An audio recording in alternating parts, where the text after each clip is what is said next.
He's a good boy. For every precious, beautiful newborn, there is something not so beautiful. The placenta and umbilical cord, thrown away at birth, medical waste. But before the cord is thrown away, a growing number of couples are seeing that the blood in it is saved, removed with a needle, then put in a cord blood bank. It's something everybody should do, and it should be available to everybody. John and Meredith Angrist stored Beckett's cord blood in a private bank, just as they've done with their 3 other kids. The cost, more than $1,000 for each unit, then an annual storage fee of around $100. Why do it? The Angrists believe it could one day save the life of that child or another family member. I did it for 5, 10, 15, 20, 50 years from now.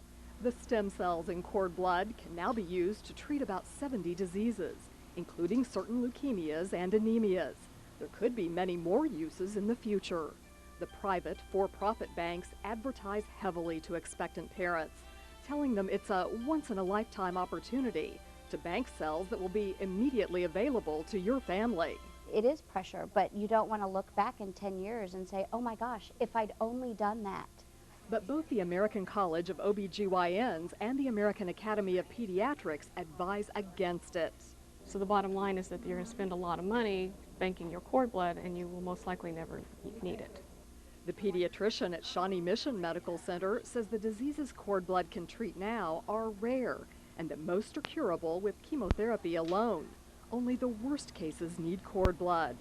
Far better, the doctors group say, for you to donate the cord blood to a public bank.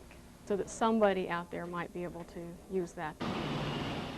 The closest public cord blood bank to Kansas City is in St. Louis at Cardinal Glennon Children's Hospital. 13,000 donations are in frozen storage here, but that's only a quarter of the donations received. It turns out 1 in 4 cord blood units are not usable for transplants. There has to be a sufficient number of the cells that are responsible for engraftment. They have to be viable cells. That means most of the units families store in private cord blood banks are probably unusable. Those banks contend there will eventually be ways to use smaller numbers of cells. Still, doctors say if you're considering a private bank, investigate carefully. For now, the public bank in St. Louis gives unusable donations to researchers. The rest stored here until people need them. Over the past 9 years, the bank has used these containers to send out cord blood all over the country and the world, as far away as Australia. More than 900 units have been transplanted, with most of the transplants a success. That translates into about 600 people who otherwise had no treatment options who are alive today because of cord blood stem cells and the generosity of this community. So you're an expectant couple thinking, we'd like to donate. There's a catch. The St. Louis Bank only accepts donations from hospitals within a 150-mile radius. They say it's not feasible to transport cord blood donations from Kansas City. One private bank, Cryobanks International in Florida, does take public donations from our area if you make arrangements in advance. So why not have a public cord blood bank in Kansas City? The Community Blood Center tried several years ago to raise $2 million to start one. It says it got nowhere with fundraising. Last year, both Congress and the Missouri legislature passed bills supporting public cord blood banking, but the banks haven't seen any money yet. If federal funding takes place or there's some state funding found, that we might actually be able to put a satellite processing lab in Kansas City, which could result in more miracles like Pascal White. 5 years ago, the Columbia girl was fighting for her life and losing. Her leukemia was just coming back like a lion. It was a strong leukemia.